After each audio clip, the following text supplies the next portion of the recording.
Oromo in Scandinavia means that if your mom tells you to go buy a Leica card for her, even though she had the opportunity to do so for over a week, then you gotta do it. then you gotta do it. Even if it's a Saturday night. Even if it's a Saturday night.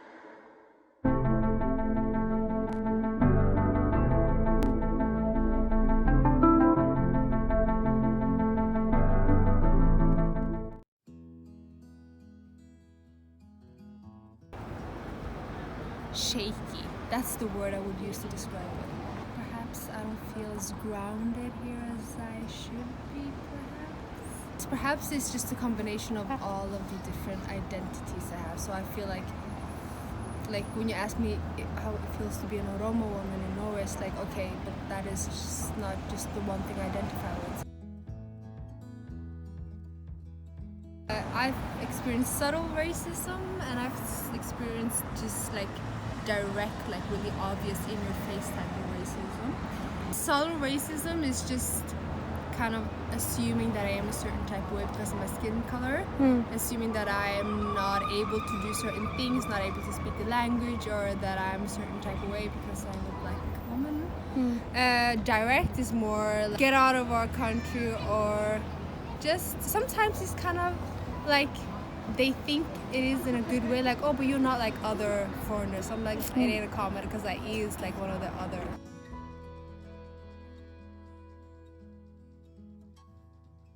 Yeah, you have to define yourself. Use a lot of energy to define yourself and prove yourself in a way. Whereas, for example, if you want a job, if you want to get somewhere, you need to work twice as hard to get to those places. But I mean, it's like that for many black women around the world. But it is prevalent here as well. That if you want that position, you just gotta work a little bit harder, you know?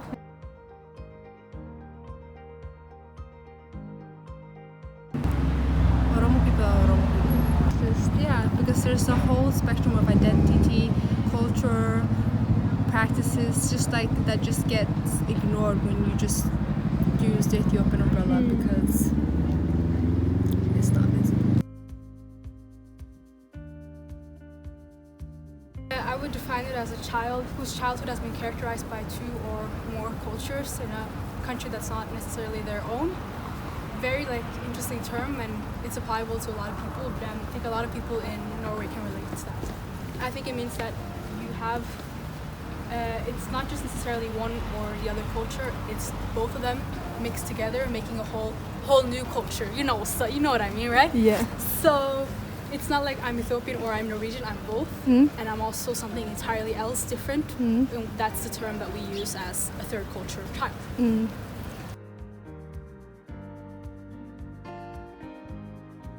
Always knowing that there's more to explore, if you ever feel kind of restricted by one or the other, there's always something else to explore. You understand what I mean? Because I feel that many people who are grow up in one culture feel like there's nothing more, nothing else beyond that culture, but there is. So I had that growing up, so that made me realize that there's always something more to explore, and I can choose to be one or the other, or I can choose to be something entirely else, which I have chosen to become.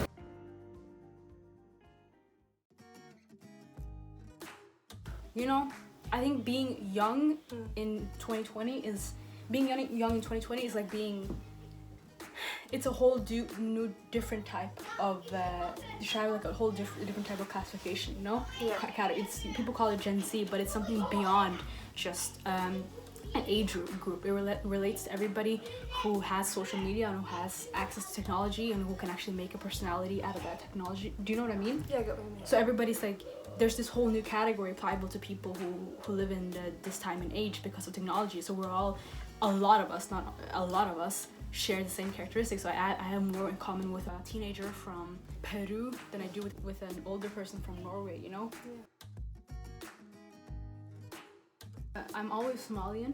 Oh, me too. Always Somalian. Always Somalian, or I'm always Somalian, Eritrean, Ethiopian, which I am. When we went traveling to Mexico last year, where did they constantly think that we were from?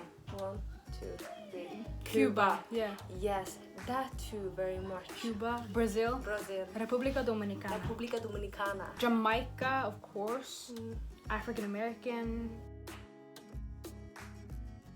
first found out about it when that dude from Coldplay had it on his arm at like the Global Citizen Festival. I was like, I like that word, you know? I'm that. I don't know what it means, but I like it. I think it's a positive term. Maybe a little bit neoliberalistic in that sense, you know, focusing too much on the positive about globalization. There's a lot of like downsides to globalization, such as climate change, you know. Sure is. But I think overall it is a positive term. I think we're all just global citizens, and that country boys are ridiculous actually. We're all Africans. Yeah, we're all Africans. Go Africa away.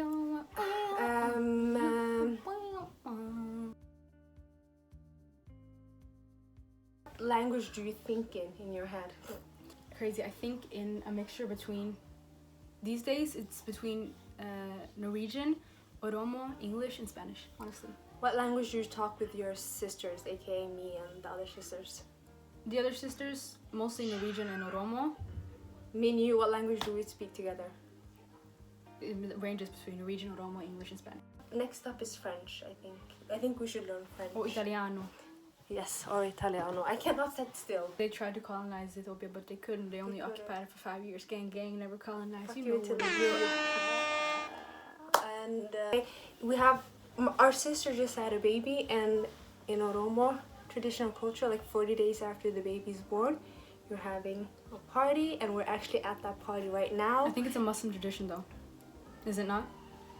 We need to look into that. Anyways, we've eaten a lot of food, so me and my sister are actually at the attic. We're hiding, we're in hibernation because there's so much yummy tummy food in our tummy, and But we're not addicts, we're still at the attic, yeah. So in about 30, no, not 30 minutes, perhaps 10 minutes, we will go downstairs and we will dance. But just FYI, these parties following the corona guidelines were not above the limit of how many people you can have at a private gathering, just so you know, so don't judge us. I think we're like 14 people. Yes, so It's pretty lit. usually they're like 50, but we kept Try it there. 200. Yeah. That's the thing about like Oromo gatherings. When you invite somebody, they invite like 10 other people. So it's Yes. always a lot of people. Yeah, and that's a good thing. There's always food and space for everybody too. Do you want to do the thumbnails? What's that? So we gotta make like grimaser for å vise på en måte hva med det som er på en måte Ikke kom ned og dans. Okay, Okay. Nofra. Okay, Gotta go. we gotta go. Bye. Because they told us that we need to go down and dance. Ella